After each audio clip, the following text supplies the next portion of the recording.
Hello, we are live, Driving to Top Productions, Monkey Spectrum Sports YouTube page, and joining me, coming off, usually when I bring a guest on the stream, that team is doing better than my team, but it's a role reverse of the day. Matt Trigger, the We Bleed Purple podcast, and the Ravens 1-3, and Matt's here to vet out his frustration and maybe call out a couple of people in one of the most renowned organizations in football. So, Matt, welcome back, and I know how much you're steaming today, right? I think I got it all out of my system last night. First and foremost, thank you for having me, Dylan. I appreciate you inviting me back on the show. Just so happened our schedules aligned, and I was able to make an afternoon recording with you. I got my frustrations out last night on our show. I'm still a little upset, but there's just so much this team needs to fix that I don't know. I mean, I know who to be mad at, but this could be a potentially very bad season. Yeah, and that's saying something because when talk about consistency, I put the Ravens at the top of the group. I mean, John Harbaugh is the second longest tenure coach in the NFL. Great GM, great owner, tremendous tradition, and an excellence rivaling what New England did in the early 2000s, what the Chiefs have done, and now what the Eagles are doing. I will not put John Harbaugh in any of those categories. A lot of people look at the longevity, and a lot of the talk has been going on in Baltimore the last 24 hours, and a lot of it's been going on for the last couple of years. If Joe Flacco doesn't get hurt with the Ravens in 2018, John Harbaugh is not our head coach. DeCosta would have had to find somebody else. We would have probably finished very poorly that year. This has been John Harbaugh's MO as our head coach for the last decade, where we aren't prepared against great teams. We're not bullying the bullies, and we are falling short of our expectations. If you printed out our roster from the last 2 years plus this year, and you laid them out on a table, this team should have arguably 2 Super Bowls on their way to a third. 2019 should have been another Super Bowl year. But every time we get into crunch time, John Harbaugh tries to reinvent the wheel and outcoach whoever's on the other sideline instead of just letting his players do the talking for him. It's like Andy Reid is his kryptonite. And Sean McDermott might be his kryptonite now. You know, it's a lot to digest right now, because if you would have told me we'd be 1-3 heading into our home game against Houston week 5 at the beginning of the year, I thought we were going to be 4-0, maybe 3-1. And these have been bad losses. It's not like with Buffalo, the Ravens beat the Ravens. They let them come back from a 15-point deficit and they lost. Buffalo played a good game. I tip my hat to them. We got our asses beat by Detroit last week. I was at that game. That game didn't look, honestly, that game didn't look close. Like, it looked like Detroit won. It wasn't. We scored a touchdown in garbage time, but that was a 3 touchdown loss right there. If anybody really wants to keep score on it.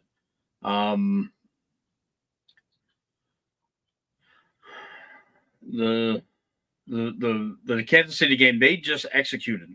They had a game plan. They knew what was going on. They exploited us where we were weak due to injuries, and then they just got after us. They blitzed us heavy. They blitzed us often. Steve Spagnuolo knows what we're going to do before we do it, and his team came prepared. One thing that really drove me crazy yesterday, and it's been driving me crazy all year, Dylan, is the Ravens start off hot. Their first drive is always brilliant for the most part. Brilliant. Derrick Henry runs all over people. They feed Derrick Henry for the first quarter.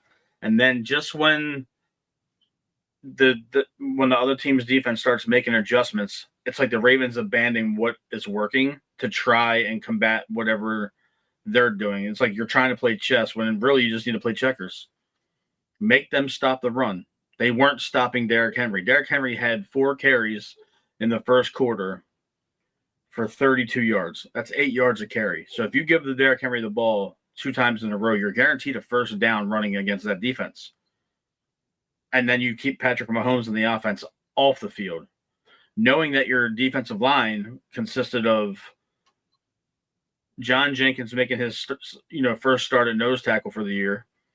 Brent Urban just got signed to the 53-man roster. He's starting at defensive tackle for you because Travis Jones is hurt. And now you got CJ Okoye making his debut in the NFL. And to back him up, you got Aeneas Peebles and you got Josh Tupou, who's making his NFL debut. So there's no experience on the interior defensive line. And the best way to keep them fresh and to keep them from getting exposed is to keep the defense off the field. And the Ravens weren't doing anything to sustain long drives. Derrick Henry's your drive extender. He's your hammer to the nail in the coffin. And they just totally went away from that. Watching the Monday night game against Detroit, it was weird. Like the Lions went on a 290-plus yard drives, and I'm like, maybe the Ravens scored too quickly. And the Ravens. I'm sorry. Go ahead, Dylan. I'm sorry. And I'm like, why can't the Ravens go on a 90-yard drive? I mean,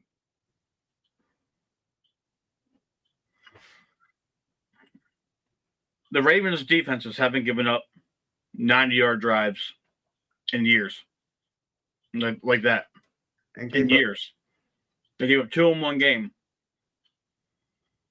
This is hard as a Ravens fan for me to sit here because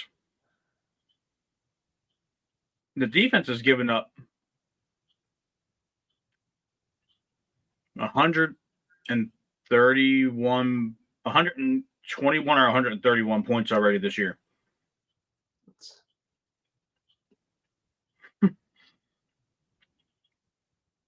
I've been a fan of this franchise since they got here.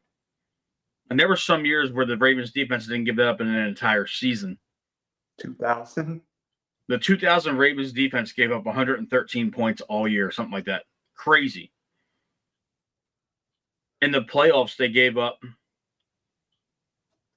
like 4 points a game. And they pitched a shutout in the Super Bowl. It was the special teams that gave up a touchdown. And then the 2006 defense was another historic defense. They gave up under 150 points, I believe, that year. If memory serves me correctly. I don't have my stats in front of me. And didn't give up a touchdown to Peyton Manning in the divisional round. Adam Vinatieri kicked 5 field goals in that game. And won. That game was an absolute clusterfuck, but excuse my language, but I'm used to seeing stout defense and middling to average offense. What we got going on now is a high octane offense with a defense that can't hold its water. Well, what's wrong with the defense? Is it injury? Is it scheme? I mean, is it maybe Mike McDonald being in? You can point to a lot of that. Number one, the way that defense is played in the NFL today, all these defensive coordinators try to create this positionless football player. The first one to really do it was Tyrann Mathieu years ago. He was a safety. He was a cornerback. He was a nickel back. He could play in the box as a linebacker. He would blitz. He didn't really on paper, he was the free or the strong, but he played multiple different places. I'll kick it way back to the mid-2000s with the Baltimore Ravens. Dallas Thomas was a positionless football player for us. He took snaps at literally every single position on the defense that year, and took snaps at all 4 phases of special teams that year. So it's like they try to create these super defensive guys. Kyle Hamilton, perfect example. We drafted him as a strong safety a couple years ago. Kyle Hamilton's taking snaps at defensive end. He's taking snaps at inside linebacker. He's taking snaps at free safety, strong safety, nickel, and slot corner. But what is it doing for us? We don't have the pass rush that can afford that. On paper, for the last couple of years, we've had a lot of sacks, but that's come from blitz. It hasn't come from rushing 4 or rushing 5. It's come from these intricate defenses that Zach or Mike McDonald have ran. It's a lot of scheme. It's a lot of the simple fact that some of these guys are just, we value them for being better than what they really are nationwide. We've spent a lot of money on this defense, and they're playing like shit. Now, I will give my condolences to Nnamdi Madubuike because the prognosis does not sound great for his injury. For what's being reported, his injury is very similar to that of Zach Orr, our defensive coordinator. Zach Orr was playing all-pro inside linebacker when he had this injury, and he never saw the football field again. And there's a very good chance Nnamdi Madubuike might never play another down of football again. He's out for this year at minimum. And John Harbaugh was asked during a press conference today, will there be any prognosis on his future? And they said, you're going to have to ask Nnamdi whenever he gets more information. So, to me, reading between those lines, Nnamdi Madubuike might have taken his last snap. And he just signed a $25 million extension in the 2023 going into 2024 offseason. So he's in the second year of a 4-year extension where he's counting for at least $25 million against the cap. You got a $20 million middle linebacker in Roquan Smith. You got a $30 million safety in Kyle Hamilton. You have a $20 million cornerback in Marlon Humphrey. So you got these highly paid players at all these positions all over your defense, and they are not playing very well collectively. It's frustrating because for years, Dylan, I watched Ray Lewis and Ed Reed and Terrell Suggs and Haloti Ngata, Jimmy Smith, Lardarius Webb, Chris McAllister, Samari Rolle, Dwayne Starks, Tony Saragusa, Mike McCrary, Peter Boulware, Jamie Sharper, Rod Woodson was here for a while. I've watched this defense over the last 2 decades of my life, and every time the defenses are so vocal, they're so chatty, they're constantly doing hand signals, putting players into position. And now this defense, right now, they're playing on 11 individual islands. They're not swarming to the football. They're not trying to cause strip sacks. They're not trying to cause, fumbles when they're tackling the ball carrier. Half of them aren't even running to the football anymore. This team, there's a disconnect in this defense. And to be quite frank, I know you're not local to us, but local media, the last couple of weeks, the players have been kind of taking shots at each other in interviews where Marlon Humphrey has said that we're immature. Kyle Hamilton said that we're not, and that everybody's got to step up and do their job. And then last week, Kyle Hamilton calls the Ravens fan base spoiled for expecting stellar defensive play. But if you look around at the history of this defense, if you just bring it up on your phone or your computer screen, the amount of Hall of Fame players that are on this, that have come through this defense, you have the greatest free safety of all time and the greatest middle linebacker of all time that played here.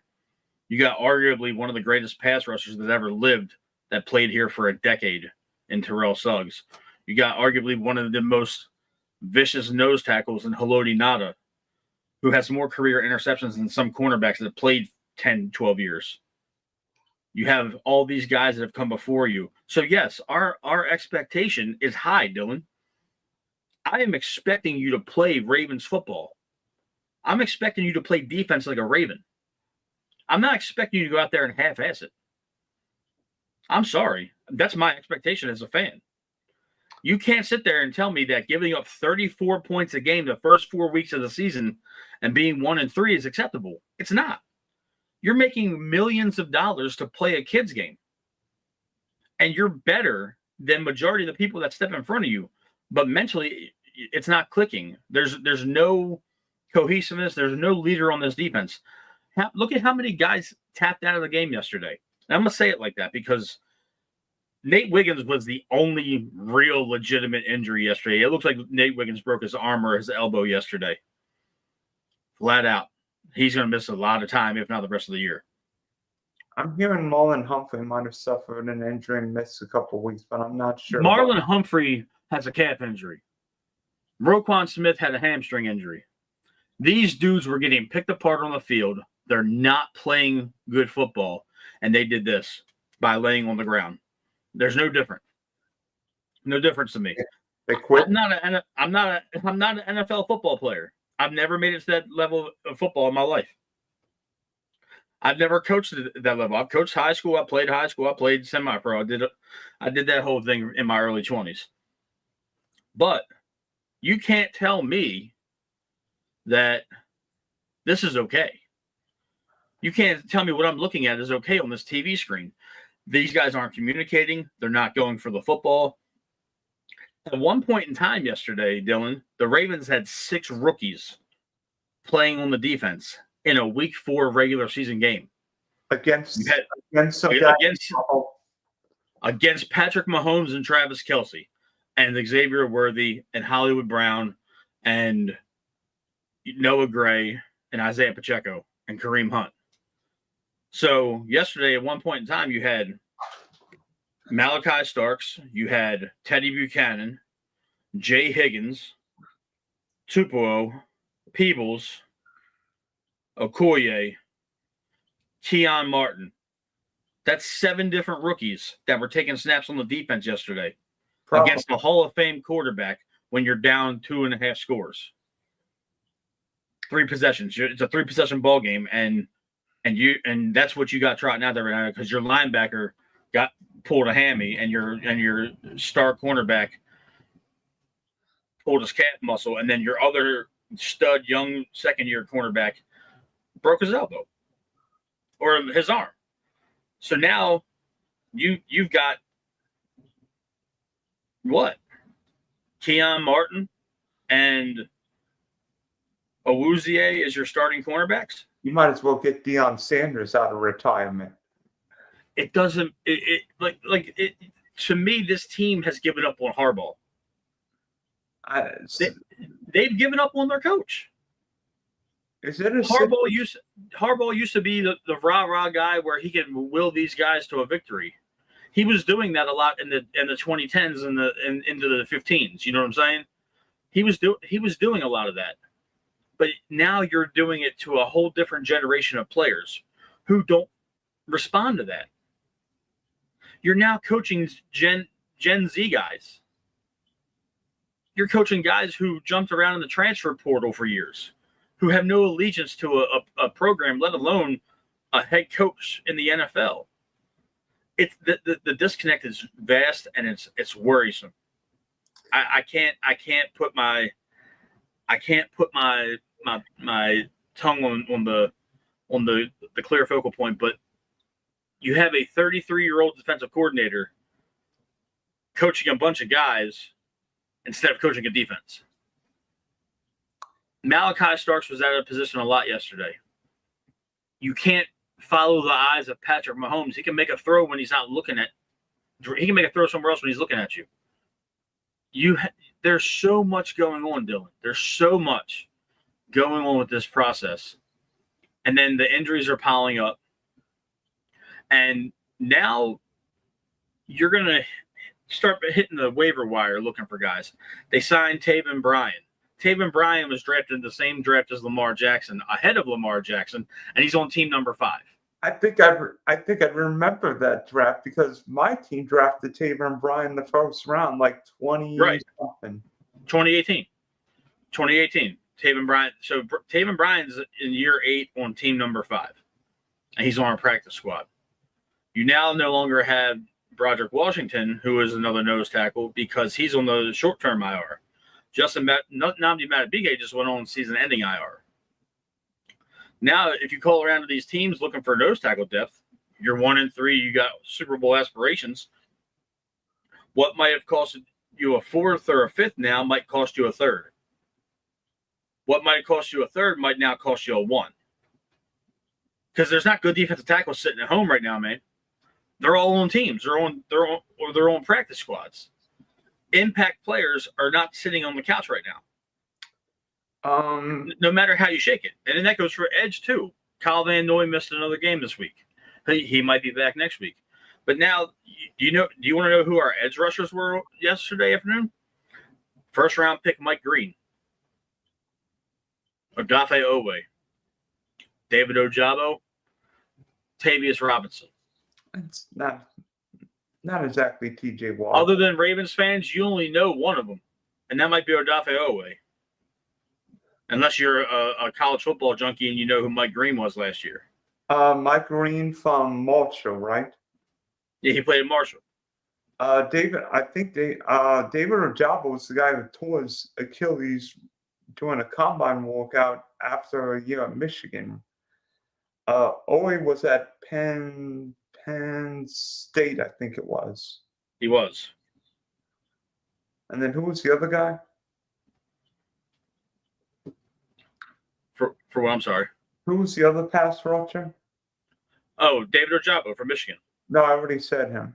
Tavius Robinson came from Ole Miss, I want to say. Okay.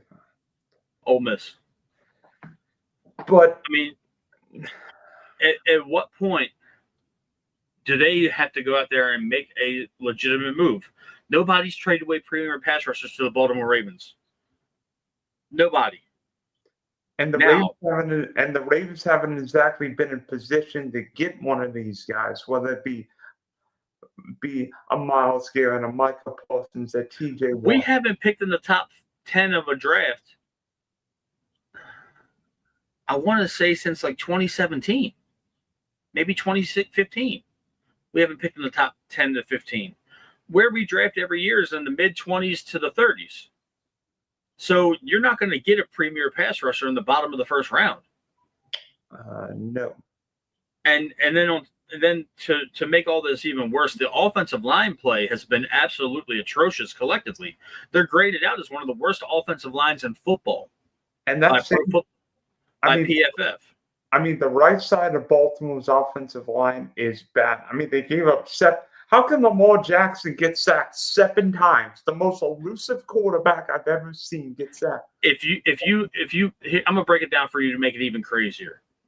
In 4 games, Lamar Jackson's been sacked, I want to say 14 or 15 times. Oh boy. They gave up 30 pressures alone to the Cleveland Browns. Oh, I'm sorry, to the Detroit Lions. They gave up 30 pressures alone to the Detroit Lions. And combined with all the other pressures from all the other games, Lamar Jackson is facing 15 pressures and just under 4 sacks a game. And that is your $55 million quarterback and your $20 million running back operating behind that that offensive line. Now, Roger Rosengarten has had a relatively decent year, but he's being made to look worse than what he is because a lot of people are focusing on our right guard, number 77, Daniel Faalele from Minnesota, who shouldn't be starting right now. But the Ravens have no backups. For whatever reason, Ben Cleveland has been in the doghouse of John Harbaugh for the better part of 3 years now. He hasn't started. He's a 6'8", 365-pound guard that played at the University of Georgia. And it's notorious in Baltimore. Once you get in Harbaugh's doghouse, you rarely ever come out. You get traded. You get 86'd real quick. And at left guard, Andrew Voorhees is holding on for dear life. He's never been the same since his injuries. His injuries have slowed him down. He's 26 years old, 25 years old, and he's not moving like it. He tore his ACL his last year at USC. He missed his entire rookie year. Last year, he got hurt in camp and got benched for your current left guard, Patrick McCary. And to fix this offensive line, you got to go find somebody. My answer is you call Brandon Scherf's agent, you ask him, what will it take for you to come out of retirement? That's my answer. Go see what Brandon Scherf wants. I'll say it every day. I bang on the table all off season for the Ravens to go get him. I know he's old, but you've been chasing the ghost of Marshall Yanda. And then Kevin Zeitler played admirably for 2 years, 3 years here. And then you let Kevin Zeitler go to the Detroit Lions, and now you had a chance to grab him again in the offseason, and you let him go to the Tennessee Titans. You want to lean on these draft picks for what? They can't play. You got a $55 million quarterback behind him. Lamar's not 23 years old, Dylan. He's not running around there doing spin moves and juke moves and this amazing acrobatic shit anymore. He's going to be 29 in a couple months. Heck, Pat Mahomes just turned 30. Right. But the thing is, they invest in their offensive line. Did you notice yesterday that Patrick Mahomes barely got touched? Yeah. They always invest in their offensive line. They might not have the greatest offensive lines in the world, but the thing is, when their offensive line isn't up to par with what they're expecting, they have pass catchers like Tyreek Hill and Travis Kelce and Juju Smith-Schuster and Hollywood Brown and Xavier Worthy and Tyquan Thornton. You have all these guys. You have Noah Gray. You have Pacheco. You have Kareem Hunt. That offense has good football players all over the place and a Hall of Fame quarterback. Their offensive line needs to be just enough. Their offensive line is so good, they traded away Joe Thuney and didn't even blink. They let Orlando Brown Jr. go and didn't even blink. Is it a situation where Andy Reid, I think we both can say, is the best offensive coach of his era? You could argue where he is. He's the best football coach of this era. He's the best football coach of this time period. If you want to give it to Belichick, you can, but Andy Reid's got 200-plus wins with 2 different franchises, and he's won a Super Bowl with 2 different franchises. Well, been to a Super Bowl with 2. And one I'm sorry, been to a Super Bowl. All of his wins have come in Kansas City.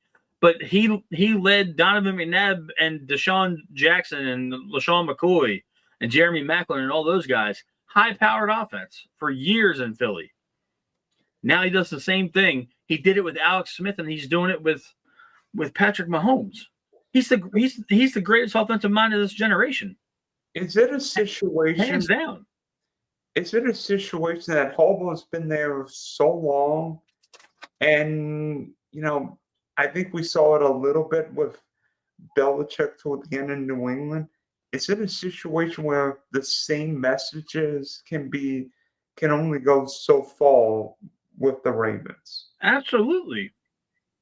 We're seeing in real time John Harbaugh's end of his era. We're seeing it in real time. The message is stale. Because to be fair, if you look at that 2012 Baltimore Ravens team that won a Super Bowl, we edged in the play in the wild card. Look at that team and the leaders they had. Ray Lewis, Ed Reed, Bernard Pollard. You had Haloti Ngata, Terrell Suggs. That's just the defense. Joe Flacco playing the best ball of his life. Anquan Bolden. Dennis Pitta. Oh my goodness. Young Joe. Huh? Oh my goodness. From BYU. Yeah. You had those guys on this team. You had Bryant McKinney at left tackle, who is a borderline Hall of Famer. He's made the College Football Hall of Fame. Marshall Yanda And Matt Burke. Matt Burke is an excellent center. Marshall Yanda was playing great football for us for a long time. He was an all-pro at 2 different positions. And Michael Orr. And rest in peace, Jacoby Jones. Right. You had Jacoby Jones, who was one of the best special teams returners we ever had in our franchise history. By the way, how about this? Torrey Smith. In both the Ravens Super Bowl wins, Baltimore had a kickoff return. Jermaine Lewis was one of the greatest kick returners I've ever seen in my life. I love Jermaine Lewis.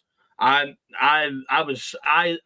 was in tears as a 13-year-old kid when they put Jermaine Lewis in the expansion draft and he went to the Houston Texans. Jamie Sharper, too. Hey, how about that 95? You guys lost Baselli. Wow. Baselli was done because injuries, but But the sentiment remains. yes. Sentiment remains with everyone. I mean, your first pick as a Raven and all first pick ended in the Hall of Fame. And we both drafted linemen. Probably two of the three best tackles of their era, and Baselli and then John Ogden. Mm-hmm. So yeah. So a lot of people have noticed, 30-something running backs seem to go down, not be the same. I mean, who knows if that's happened. But Derrick Henry has fumbled 3 times, and since week 1, I don't think Derrick Henry's total 50 yards. Is Derrick Henry finally losing his throne? I'm not going to say that. Not yet. You got to get the ball handed to you to produce. If you go away from the run game, what are you supposed to do? Yeah. You can't just yank the ball out of Lamar's hands. They stopped calling his number. They've been doing it for 3 weeks now. Cleveland completely sold out to stop Derrick Henry because Derrick Henry absolutely mauled them last year. And so they sold out to stop him. But Lamar threw 4 touchdowns that game.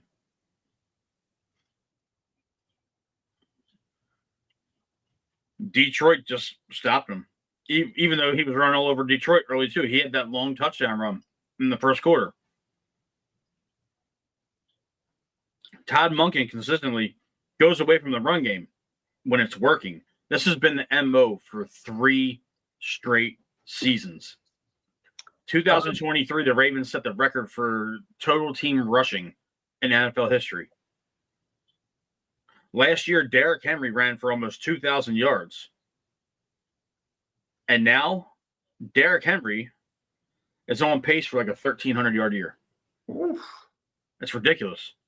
Derrick Henry's going to have to have a couple of those games later on in the year where he runs for $180 or $190 to get to that 1,500 to 1,700-yard mark. Yeah, Derrick Henry might need 400 against the Bengals. Then again, the Bengals defense might give up 400 to me running. Yeah, they might give up 400 to me. It's just so frustrating. There's just so much going on with this football team, and a lot of it starts at the top. These coaches, this message isn't getting through. And these guys are selfish. They are not playing team football. There's no leadership. There's no accountability. Last week, less than 12 hours after the Baltimore Ravens got their asses beat by the Detroit Lions at home, what is our star cornerback doing? He's not prepping for Kansas City. He's sitting in his house, in his bedroom, without a shirt on, with his hair wrapped in a towel after a shower, joking around about losing. I'll tell you what I would have been doing. I would have been pissed. I would have been in the weight room, would have been looking at film, would have been like, what the bleep are we doing? We are not playing Raven football. When Daniel Wilcox and I did the show after that game, and then we talked about it again this past Thursday, he said that wouldn't have been able to fly in the Ravens locker room in the mid-2000s when he was there. You weren't going to do that because there was men in that locker room that wouldn't have allowed that. Well, I think Ray Lewis would have. You think not even Ray? Do you think Ed Reed would have went for that? No, I think Ed Reed would have killed him. Ed Reed would have tried to choke him. Ed and Ray Ed, Ray, Suggs, and Nato, Chris McAllister, those kind of guys, they set the precedent for what playing Ravens football was all about. I mean, defensively. I can't imagine. I mean, I look at some, who would you say are good defense, well-coached defensive units now? The Chargers. Chargers. Even The with Seahawks. Seattle. The Seahawks. And Seattle's an excellent and who is their head coach? You're the old defensive coordinator. Who should be coaching our football team right now? Ooh. Because here's the thing. The organization seems to have settled for making the playoffs as being job safety. If John Harbaugh goes to the front office in 2023, Mike McDonald is your head coach. Anthony Weaver becomes your defensive coordinator, and you still maintain Todd Monken. I actually like that. I don't think it's crazy. I mean, you maintain all of that. And then you still have Mike McDonald in the building. You still have John Harbaugh in the building. And you could have put him right under Eric DeCosta in the front office. A little like what the Celtics did with Brad Stevens, right? Right. Absolutely. Yes, 100%. You had your coach in waiting in Mike McDonald. He was highly touted for years as one of the most bright and innovative defensive minds in football. And you let him go because we made it to the AFC Championship game. And in that AFC Championship game, you held Patrick Mahomes to what, 2 touchdowns? I think one. Yeah. That's PTSD. I try not to remember much about that game. But they shut down Patrick Mahomes. And you still couldn't get the job done. The AFC champion, the road to the Super Bowl had to go through Baltimore, had to go through the bank. And once that monumental collapse happened, where John Harbaugh decides to run the ball 6 times against a defense that couldn't stop the run. That was the dumbest game plan I've ever seen in a championship game. I'm like, the Ravens set all kinds of records. They're like, yeah, we're just going to. And then to rectify it, you keep everybody in place. Mike McDonald goes to Seattle last year. And then you go and get Derrick Henry, which worked for a year. But now there's a whole year of tape for these people to game plan now. And you're still trying to do the same shit with the same offensive coordinator. I love Todd Monken. But he goes away from the run way too quickly. This is going to get worse before it gets better. Have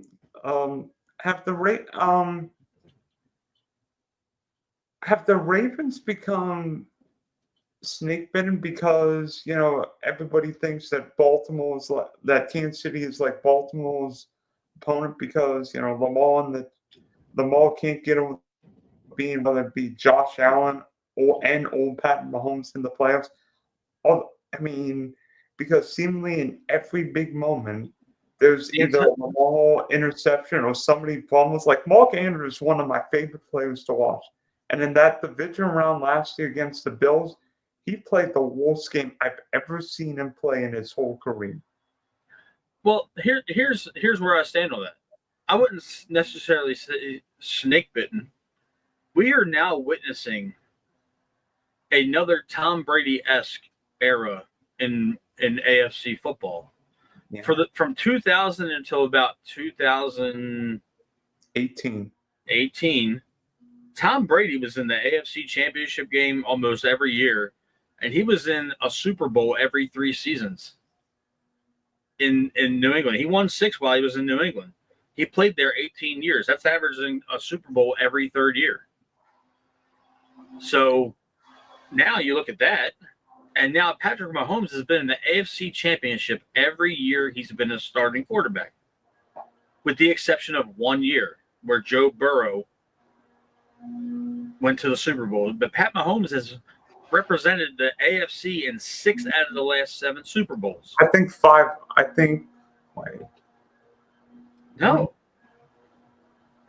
Look at the Super Bowls. I think it's 5 of the last 6. 5 of the last 6. Kansas City's been there. Right. I mean, that's legendary status. That means every year Pat Mahomes is giving them a chance to win a Super Bowl. So until anybody can beat Pat Mahomes in the AFC Championship game, it's not snake bitten. You're just witnessing greatness. So I hate to say it.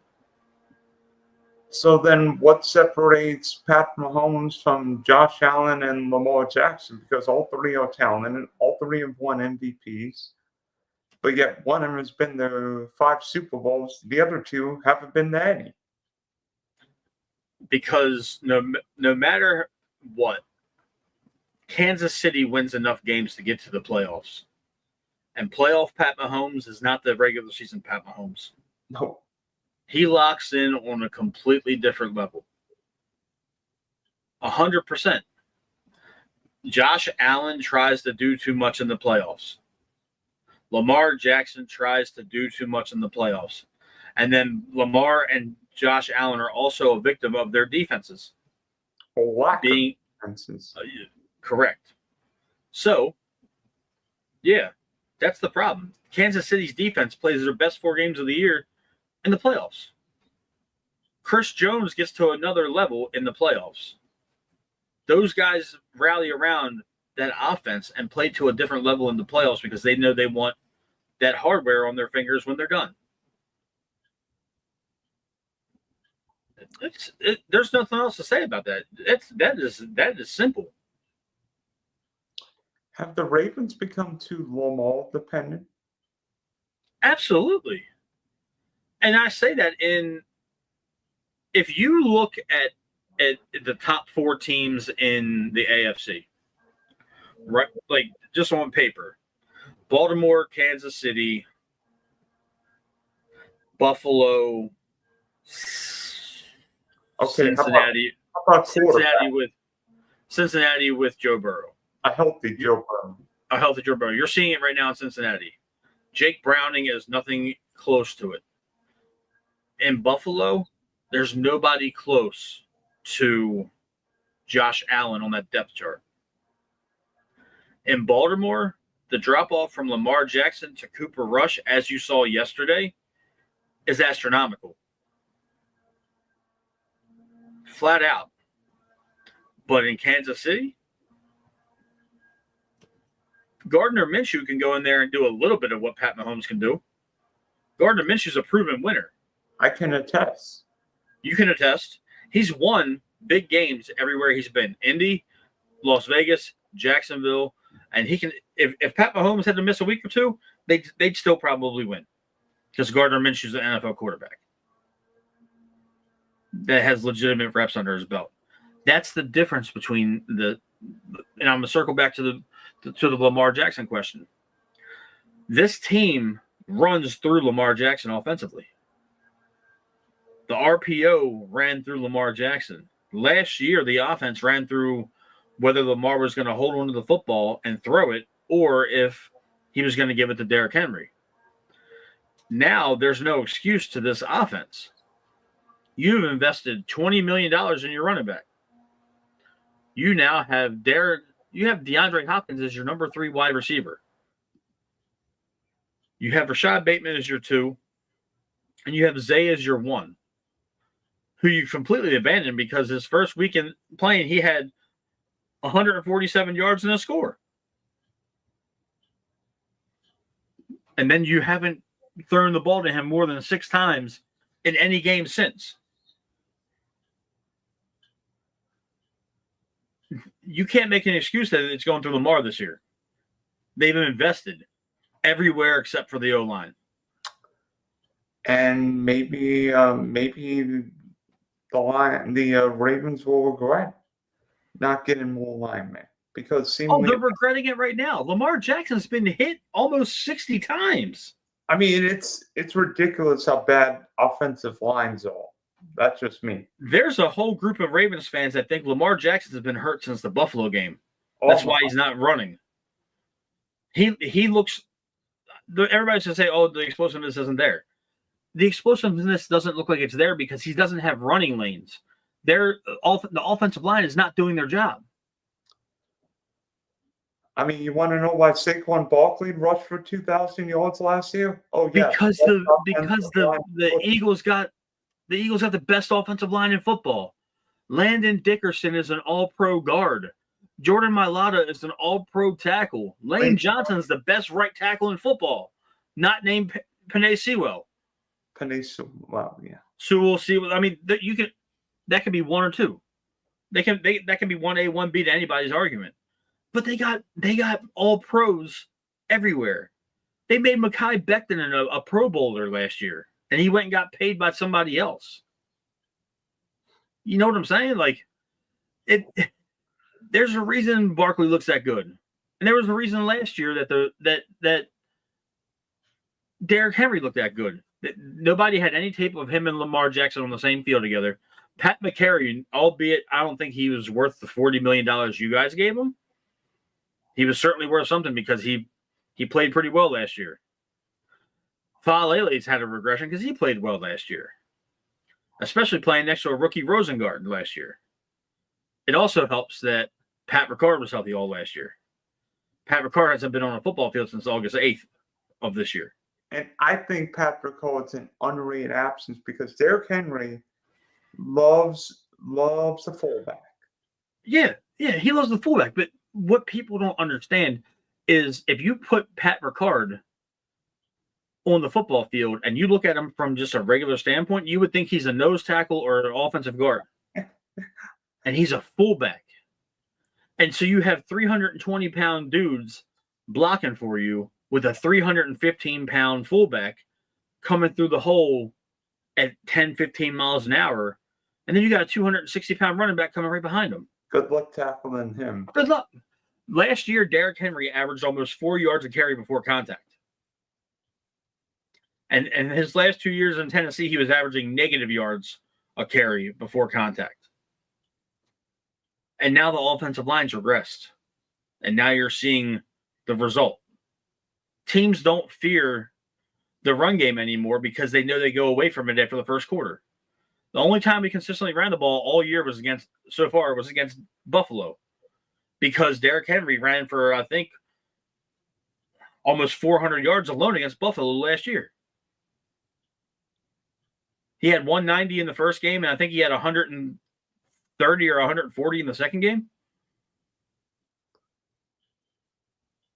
And then he had another, he almost clipped 200 on opening night. I think he had 170.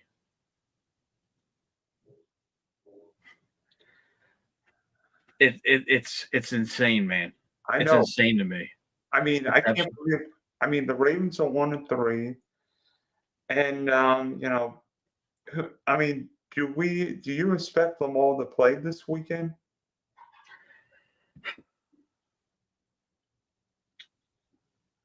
No. Oh boy, that's not good. I don't expect them to play for one reason.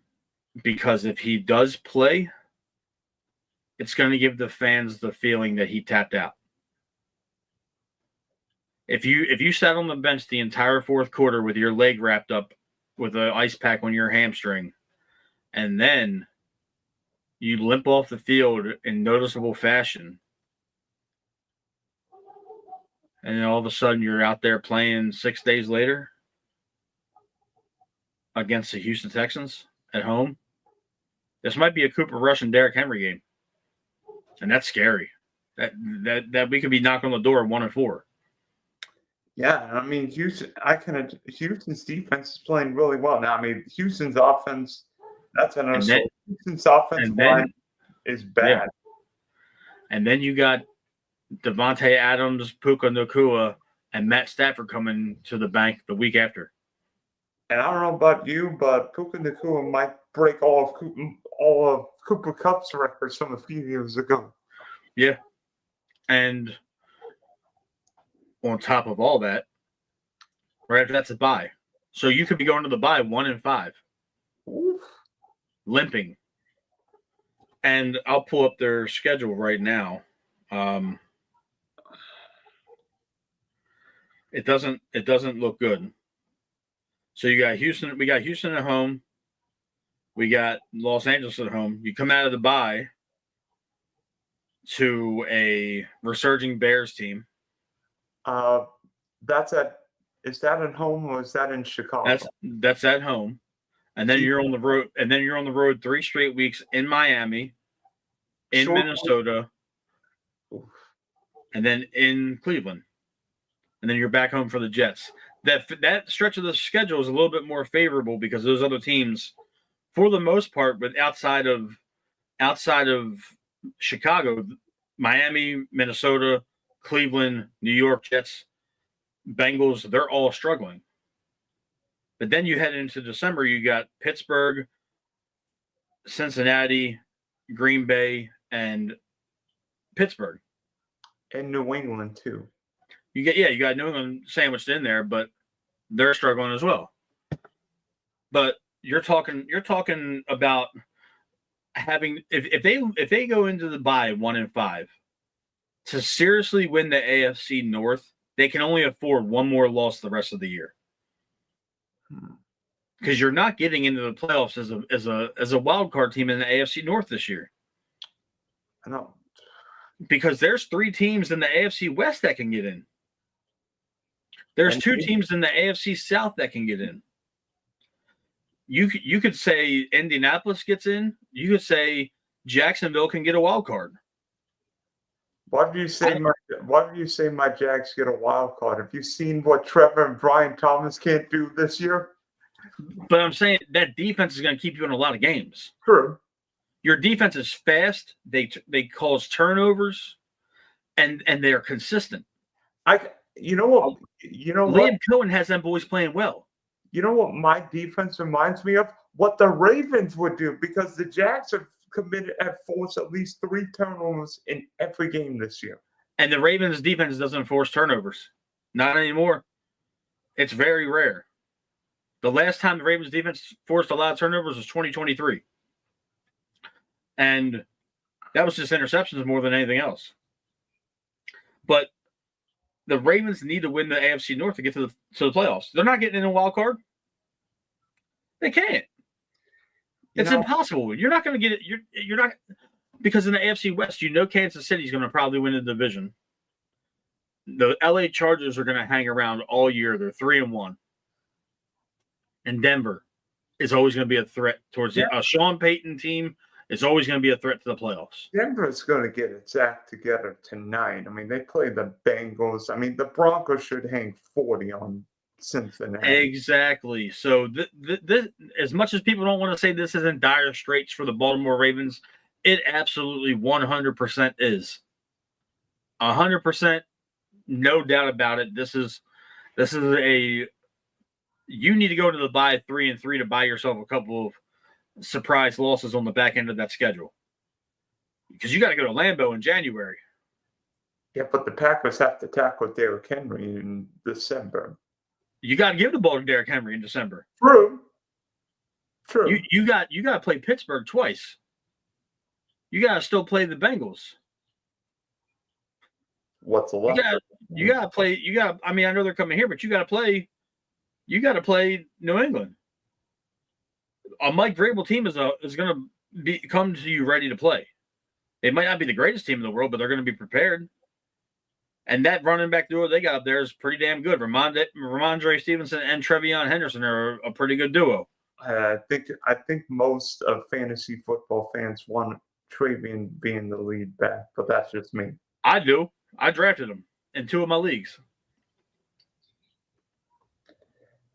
I think we saw San Francisco last year with the Niners were all banged up, and it doesn't mean that Kyle Shanahan's a bad coach. It just means, could this be a year where the Ravens just absolutely peter to oblivion, maybe 7-10? Is that crazy now? No, it's not. I don't think that it happens. But I think that if you miss the playoffs with this roster, now, okay, injuries are rough. We're going to be getting Pat Ricard back pretty soon. We're going to be getting Isaiah Likely to full health. He played this week, but he'll be back to full health in a week or two. You're going to get back Jair Alexander. You're going to get back Emory Jones, who you drafted in the 3rd round this year at some point.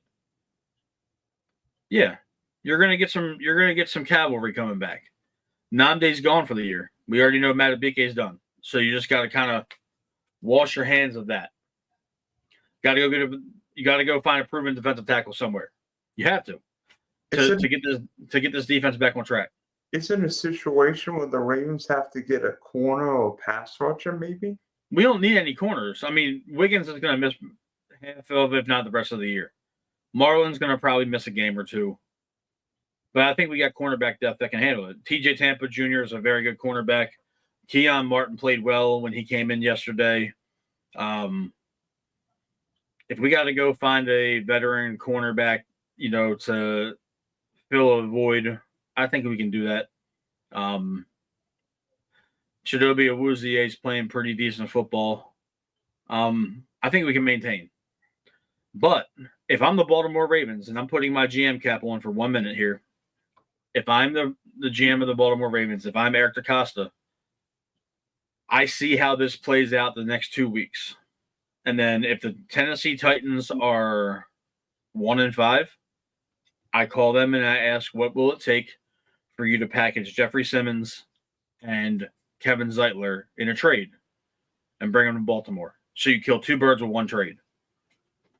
And then if they say we want a 1, a 3, and a 4 next year, you do it. Because picking in the low 20s and picking in the late 20s in the draft, that's not much of a difference. The third round, most third round picks are a crapshoot. You never know what you're going to get in the third round. And really, those late first round picks are almost like second round picks. Not always. Correct. So if you want to go all in this year, if I'm Eric DeCosta and they say a 1, a 3, and a 26-4, you go to Lamar Jackson and say, can you sign an extension so we can get some cap room to fit these guys under the cap? And then you go from there. And then you just pray to God that Simmons and Zeitler can transition to Baltimore during the bye week. That's where I'm at, because Jeffrey Simmons is the most attainable defensive tackle in the NFL on bad football teams. You could go get Cam Jordan. He's not Jeffrey Simmons. I think Cam Jordan would be an excellent addition to Baltimore. You're not going to go trade for Calais Campbell again because he's 39 years old, and even though he's still playing excellent football, I don't think he would want to leave Arizona. And I don't think Arizona would be bad enough where Calais Campbell is going off. I mean, sexy Dexy, but I don't think the Giants would get rid of. But what you would need to trade them, what you would need to trade to get Dexter Lawrence would be a Micah Parsons type deal, because he is to the interior nose tackle what Parsons is to the edge. Yeah. The Jets aren't going to trade away Quinnen Williams. He's the foundation of their defense. Excuse me, but I'm looking around. Teams aren't coming off defensive tackles. Dallas just got Kenny Clark. He's not going anywhere. Nope. The Packers got Wyatt. He's not going anywhere. He's playing better now that Parsons is there, and Rashawn Gary. Cleveland just drafted Mason Graham. He's not going anywhere. No, he's a foundation of their team, of their defense. So I'm looking around, and it's just not doable. It's not feasible anywhere. I'm trying to think of like bad teams that might tank. I mean, Tennessee, maybe. What about who's the guy in Miami? The defensive line. I can't think of his name. Seiler? Yeah. Zach Seiler just signed an extension there last year. So I don't think Miami. And the thing is, I don't even know if Zach Seiler will want to come back to Baltimore. We drafted him, and we cut him. They didn't believe in him. So now all of a sudden you need his help. I don't think he would want to come here. He's a really good football player. He's the hell of a trench work defensive tackle. But if you want to make an impact and you want to go get an impact player, hell, even if Tennessee said a 1 this year and a 1 next year and a 4 this year, I'd do it. Them draft picks are so unpredictable. And you want to go all in, and you lost Nnamdi Madubuike, I feel who might never play football again. that's a problem. Come on, Dylan. You gotta go get the guy that can replace him. Nnamdi's 27 years old in his prime. 2 years in on a 4-year extension. Well, Actually, I think this might be Madubuike's first year in his extension, so he's 1 year on a 4-year. it's a problem. I mean, injuries are a problem. I mean, every team's. I mean, if you watched Sunday Night Football last night, I think the Packers and Cowboys are down the 5th starting left guards. Yeah. So, and the Ravens just worked out Kenyon Green a couple of days ago. They didn't sign him. So, a guy that was picked in the first round, speaking of offensive linemen, just got traded. Cam Robinson just got traded to Cleveland today. So, I would have taken Cam Robinson. Oh gosh, no. I would have. He can't be any worse than Faalele. I'm just thinking, like, is Houston's offensive line as bad as I think it is? Yeah, it is. He didn't even dress yesterday. Well, that might be why. Yeah. I mean, but I don't know why Houston traded Lamely Tunsil, but that's a story for another day. Because he's in, Miami? Washington. Okay. Washington. He's up the road from you guys. Actually, down the road, sorry. I would take Laramie Tunsil in a heartbeat. Yeah, I think. Yeah, and then maybe have Ronnie Stanley in right tackle. Ronnie Stanley will never move to right tackle. I'll tell you that right now. They would make Tunsil take right tackle, and they would kick Rosengarten inside the guard before they do that. And that might actually be a better spot for Rosen. He's a good right tackle, though. I know. A lot of people don't realize he's a second-round pick. He pitched a shutout against Myles Garrett his rookie year. He didn't give up a sack in either game against them. If this season goes bad for Baltimore, would you be okay if the Ravens just fired John Harbaugh? Yes. Unthinkable? Yes. And I'll say this. Because I posted it on my X yesterday and I posted it on my Facebook page today. If you fire John Harbaugh, you got to clean the entire coaching staff out, Monken included, because I don't think anybody's going to stay under a new head coach. Monken might, but I think Monken would probably go back to college or take another offensive coordinator job in the NFL. He should probably be a head coach by now. He's a fantastic coach. But I'm making 2 phone calls to gauge interest. I'm calling Bill Belichick because I'm pretty sure he's sick of college football already. You mean Belichick's sick of college football, or his girlfriend's sick of college football? Well, she's in college or some shit. She's like college age. I'm not mad at the man. Shit. Or I call Gruden and see what he wants. Oh, you want a spicy hire? Because you need it. This team is so used to John Harbaugh and the message and the style. You need to shake things up 100%. I've got the perfect hire at Baltimore change coaches. I've got the perfect hire. Jesse Minter, the Charger defensive coordinator. I would take him. I would take Brian Flores. If you're talking about getting somebody with attitude here. If Baltimore wanted an offensive head coach, which seemingly, Billick was an offensive coach, right? Because Billick was the former OC in Minnesota the year the Vikings put up 500 and something points with Cunningham, Randy Moss, Chris Carter, Robert Smith.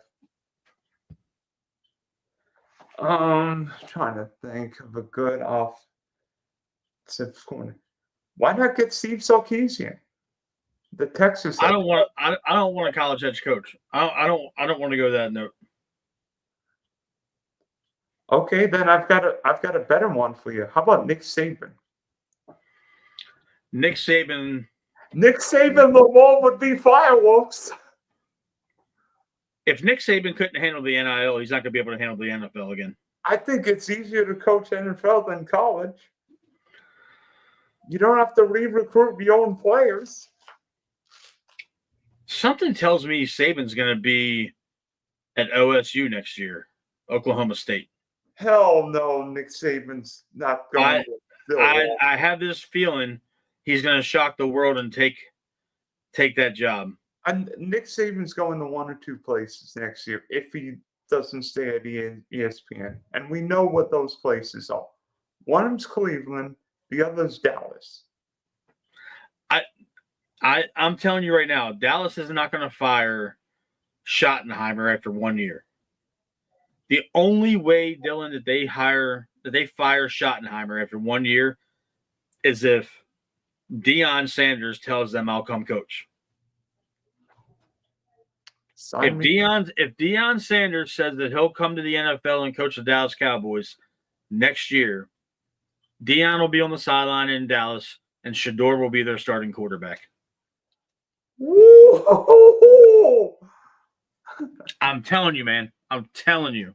That's the only way Deion would ever leave for college if Dallas came calling. And then I'm sure he had those conversations with Jerry this year. But Schottenheimer is a puppet. He can control Schottenheimer. And then Dallas's first game is guaranteed to be on Sunday Night Football, right? Yeah, of course. Of course it is. Or it's on Thursday Night Football to open the year. First game. But I don't see Saban going to the NFL. I don't. I really think that if his season goes as bad as I think it's going to go, if Belichick is ready to head back to the NFL and you fire Harbaugh, I think you got to give Belichick a thought. You have to. I mean, Belichick's an East Coast guy. He'll know but the thing is, the way he gushes about Lamar Jackson, you don't think Belichick would want to be on the sideline for a year or two with that? With Derrick Henry too? I just wonder whether or not Belichick. I just wonder whether or not Belichick would change, because the last few years in New England when the Patriots were just awful. But look who their quarterback was. But like New England didn't draft any offensive skill players. Right, but I'm saying he had no quarterback. Who was it? Jacoby Brissett? Cam Newton, Mac Jones, Cam Newton, and a bunch of crap. Right. So if you give Belichick another Hall of Fame level quarterback, I think he'd do it. Or if you tell Gruden come in here and bring that no nonsense bullshit type of approach that he has, yeah, I'm in favor of the Ravens doing something wow factor when it comes to picking the next head coach. Because this status quo shit. Now, if you want to go lesser on the wow factor, you go down to Miami and you do what you should have done, and you offer the job to Anthony Weaver. Entice him to come back. Say you're the head coach. Okay.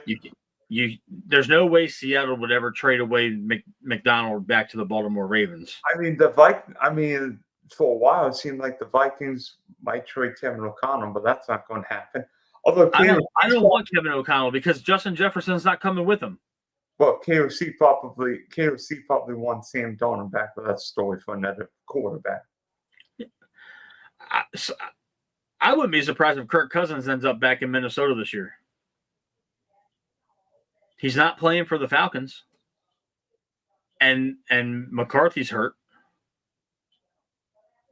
I can see it. I think Minnesota's fine. I think the Vikings have to get their offensive line healthy. Vikings been without a healthy offensive line all year. That's a fair assessment. But I just think that there's a lot of moving parts to this, Dylan, and I for one don't want to be one of those fans that I can't sit here and say with confidence that this is just an off year and Harbaugh deserves another year. No, I think if it's me, you can't waste a prime Lamar Jackson and Josh Allen here. If I can make if the Bills can make the Super Bowl this year, I would make a move. If that means I have to give up a first round pick in 26 or 27, I'm like, so what? You could be picking 27. I don't care what anybody says. I don't care what the facts are. I never want to see Buffalo hold a Lombardi trophy as long as I'm a football fan. Ever. So especially in this Josh Allen era. So would you rather see Pittsburgh or Buffalo win a Super Bowl? I would rather see Pittsburgh win the Super Bowl before the Buffalo Bills. I would rather see Kansas City win again before the Buffalo Bills. I would rather see anybody else. If it can't be us, I don't want it to be them. Because Buffalo fans are, I'm going to say 95% of them are unbearable. And they brag about going to 4 straight Super Bowls, but yet they didn't win a single one of them.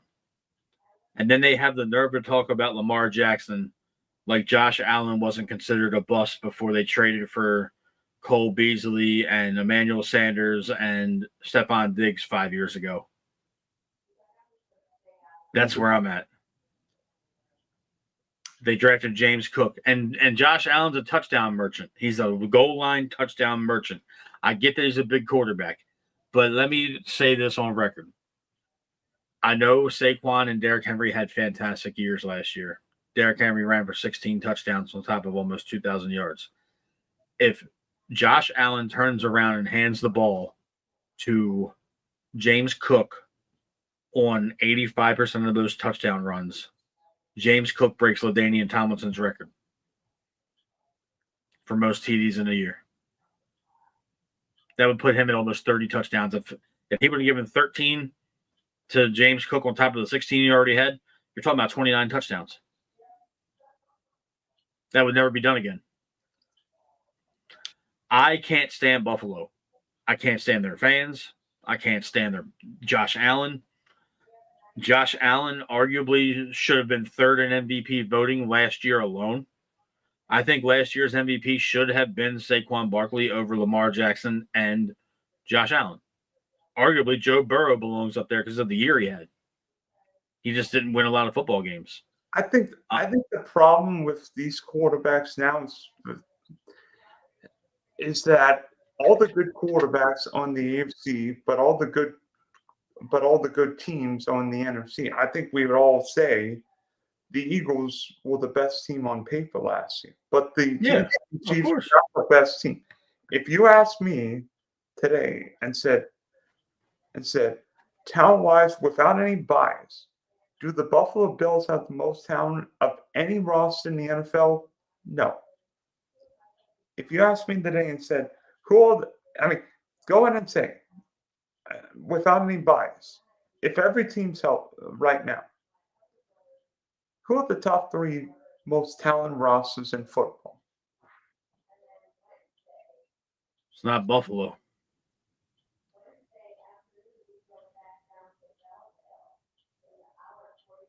I would agree. I think all my top 3 rosters all in the NFC. Yeah, Detroit, Philadelphia, and Green Bay? I have Philadelphia, LA, and Green Bay. You don't have Detroit as one of the best rosters in football? Detroit's 4th. Detroit's got a Pro Bowl quarterback, 2 Pro Bowl running backs who arguably they could both be all pro. You got Amon-Ra St. Brown. You got the new kid Tesla. You got Sam Laporta, a good offensive line. That defense has Aiden Hutchinson, Jack Campbell, Alex Anzalone, Ryan Branch. I worry that line defense is so Hutchinson dependent. That's just me. Philly's roster is just stacked. They've got Okay, let's look at every team that has an elite pass rusher. The defense without TJ Watt is a million miles different than with TJ Watt in Pittsburgh. In Cleveland, if Myles Garrett isn't on the field, their defense is trash. Las Vegas Raiders, if Max Crosby isn't playing, they're terrible. So Aiden Hutchinson's in that pass rushing category. Trey Henderson doesn't play on Cincinnati. They're a bad team. So then why are you saying that? So then, I mean, you can't bump Detroit down because of the Aiden Hutchinson reliance factor. Because if that's the case, you could bump every team in the AFC down if their quarterback got hurt. True. And you could do this. So, like in the NFC, I don't see any team right now. Right now, as it stands, nobody's beating Detroit. They are mowing people down. They just hung 34 on the Browns and sacked Joe Flacco 3 times and picked them off twice. Well, Joe Flacco can't run anymore. But the thing is, they did it to us. True. The Ravens were touted as a Pro Bowl or as a Super Bowl contender, and then right. So Detroit's hanging 35, 40 points on good football teams and bad football teams. Green Bay can't get out of their own way. They couldn't beat Dallas. Green Bay tied because the Packers gave him another block kick and Jordan Love lost track of time. Right, but I'm saying who Philadelphia and Detroit are probably going to be the NFC Championship game this year. I don't think so. Detroit's not going to the NFC Championship game this year. No way. The NFC goes through Detroit this year, though. No, it doesn't. Who does it go through? Philly? Philly and LA. Maybe Green Bay. I respectfully disagree. I hear you that they're going to be in the mix for the NFC spot in the Super Bowl. I mean, but Detroit. I watched Detroit in person a week ago. Detroit is a well-rounded football team. They can tackle. They fly to the football. They know how to play pass coverages extremely well. And then there's 5 guys on that offense that can score at any point in any. I don't know a team in the league that's going to be able to handle Amon-Ra and Jameson Williams and Isaac Tesla come December when bodies are worn down. And then you got the 2-headed running monster of Jahmyr Gibbs who can catch out of the backfield, and you got David Montgomery, who still looks like he's 25 years old, 24 years old. And then Jared Goff is a good quarterback. And that defense they swarm to the football. I mean, they got solid tacklers at every level of the defense. The defensive line can tackle. Jack Campbell's a tackling machine. Brian Branch is a tackling machine. Them boys can play ball, Dylan. They should win the Super Bowl this year. Detroit should be the champions this year at the end of the year. If you started the playoffs tomorrow, Detroit wins it all. I know we don't. I mean, the scary thing that concerns me about the Eagles. Well, why are the Eagles not throwing the ball? Like Philly was last in the league in passing last year, and it's even worse this year. Why would you pass the ball when you have Saquon Barkley the Eagles as your starting running back? The Eagles have 2 of the top 20 receivers in football and run the ball. Okay, but the thing is, they run the ball and then pass when they start selling out the run. You're not going to stop Devontae Smith on the outside on single coverage, on one-on-one coverage when they sell out the start. When they start putting 8 in the box, and they start putting 9 in the box in November and December, when you're going to try and stop Saquon Barkley from ruining your entire game plan, that's when Devontae and A.J. Brown are going to see one-on-one coverage on the outside. It's going to happen. it's going to be spicy. I mean, It will be, and I agree with you. But I think Detroit is head and shoulders over everybody the best team in the NFC. And I might be biased because I watched them play, but they took my team to the woodshed on Monday Night Football a week ago, and it was bad. Them boys are going to be vicious all year long. oh, and you know what? If we got a buff, and you know what? If the Detroit Lions won the Super Bowl, I think America would win. I think so too. And I think all of Motown would pack St. Clair. They should. They absolutely should. Heck, I bet the Lion fans already gobbling up tickets for this weekend's game in Cincinnati,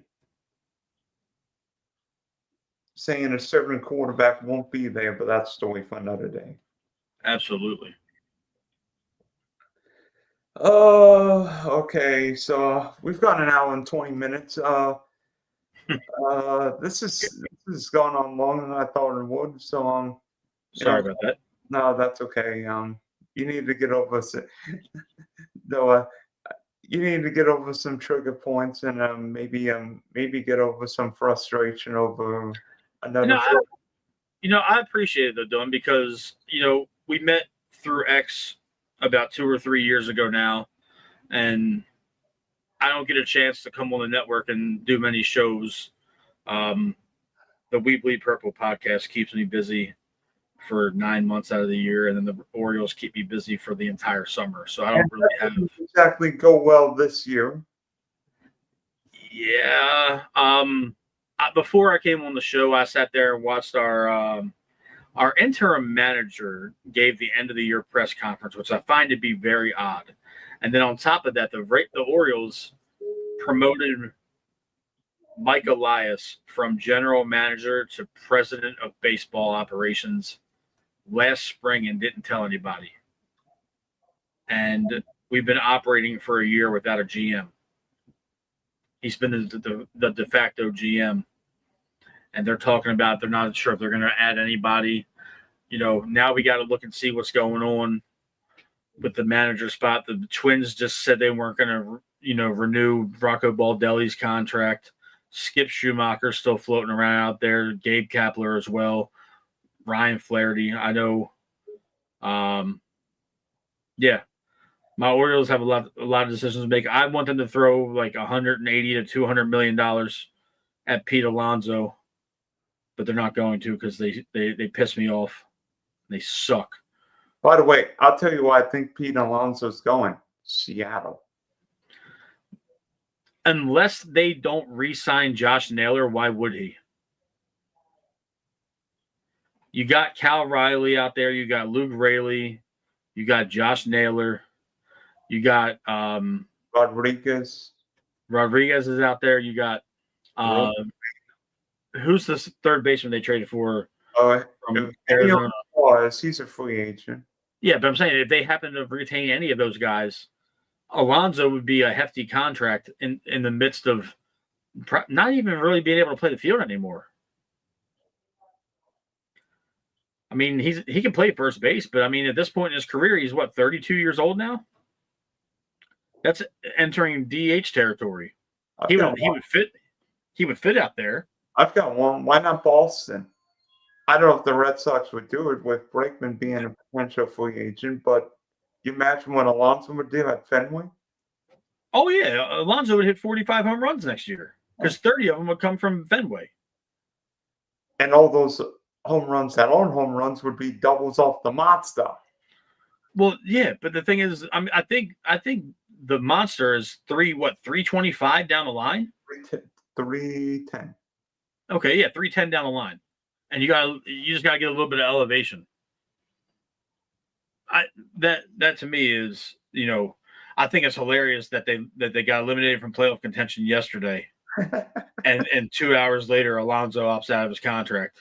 I mean, I can't believe the smallest market in baseball eliminated the big bad $350 million Mets. I bet you that helped you get over the loss just a little bit less. Yeah. even though the Yankees swept you, but that doesn't matter. By the way, who's winning it all this year, baseball wise? I hope the New York Yankees, because I put $100 on them at plus 950 odds, like 3 weeks ago. So I also put money on the 2-leg parlay for the Ravens to win to win the Super Bowl. So I'll take the cash out of like 3 or 4 grand instead of the 9. I'll take that any day. And Any you know day what? of the week. You know what? By the way, breaking news: Lucas Giolito's not going to pitch for the Red Sox in the wild card series. So even though Crochet's pitching tomorrow night, it'll be Bayo game 2. So the Yankees will have free pitch tomorrow, and what is it? Rodon pitch game 2, Crochet pitching game 1, and Bayo pitching game 2. I mean, it doesn't surprise me. The Dodgers announced that Clayton Kershaw is not pitching the wild card round. Which stupefied me. They probably have the confidence they're going to get to the divisional series. Well, I'm hearing Snell's going to start game 1, and I'm like, why not Ohtani? I mean, Ohtani's been unhittable his last 2 starts through 6 innings, 91 pitches. Seems to me like Ohtani's ready for game 1. Yeah, I'm so checked out of baseball. I've been checked out of baseball since May. And really, I after the trade deadline on July 31st, where the Orioles traded away everybody that mattered, I kind of phoned it in. I'm not even gonna lie. I'm a diehard Orioles fan. I still watched. I still listened on the radio, but it became hate watching at that point. I still support them. They're still going to get my viewership money, but like I only went to one baseball game after opening day, and that was in May. I went to the May 4th bobblehead day where Gunnar Henderson was in Star Wars gear. I actually got the bobblehead sitting on my desk right here. I've got a few bobbleheads in my office. But they had him as like a like Luke Skywalker kind of character. I don't watch that nerd shit. So yeah, I've got a Christian Yelich bobblehead, Yamir Yaga if you're a hockey fan, and a Trevor Lawrence figurine here, plus a wiener dog. Oh boy! So you know what? I mean, I think this is the most wide open. I think this year might be the most wide open playoffs we've ever seen. There's no dominant team. There's no 100-win team. I mean, the Dodgers are playing the wild card series, and the Brewers can chill, eating bubbles and drinking Miller Lite. I personally just need the Yankees to win the World Series so I can pay off some bills. Or like recoup my Christmas money, one of the two. I just, honestly, if they give me a nice payout in the first week of November, I don't have to worry about working overtime. I can just cash that money out, pay the taxes on it, and I'm straight. Okay, Matt. So thanks for hopping on today. And you know what? Maybe the Ravens get on track against the Texans. I mean, you have Houston's number. Yeah, with Lamar Jackson healthy. Yeah. Thank you for having me on the show, Dylan. It's been fun. I didn't mean to, go on my little soapbox rant. You're a great host, and it's always fun talking sports with you. I like reading in the group chat where you have outlandish predictions and you piss off everybody else because you stand on whatever you say, and I think it's hilarious. Keep doing that. I encourage debauchery and anarchy. So I said before the year the Lions would miss the playoffs. I mean, last year I said San Francisco going to miss the playoffs. That happened, and Detroit's 3-1, and all of a sudden I'm like, oh, great. Yeah, that's not going to happen this year, buddy. I like your veracity for picking wild playoff teams, but They're going. They're going to probably win it all. Yeah, I had Yeah. Tennessee winning the AFC South, and Tennessee might be, and the Titans might be the worst team in the league. Tennessee's going to be picking first this year, or the Giants, one of the two. No Malik Neighbors. It might be New York Giants. But Jackson Dart and Cam Scatterbo are crazy. What about the Saints? I think they'll tank for it if Arch announces that he's foregoing his senior year. Who? Even though I think Arch needs to stay another year. No, Arch Manning's coming back 100%. 100%. He needs to. He needs to. But if he says that he's foregoing his senior year, I can see the Saints completely starting over, shipping Tyler Show somewhere. And I'll tell you what, Tennessee might have the worst run team, GM, coach. I almost feel bad for Cam Ward. I don't at all. Because Tennessee's been on my shit list since I was 9 years old. And Tennessee knocked my team out of a Super Bowl. It went 3-0 against all Sully Jags in '99. Well, then you got revenge in 2000, so thank you for doing that. Yeah.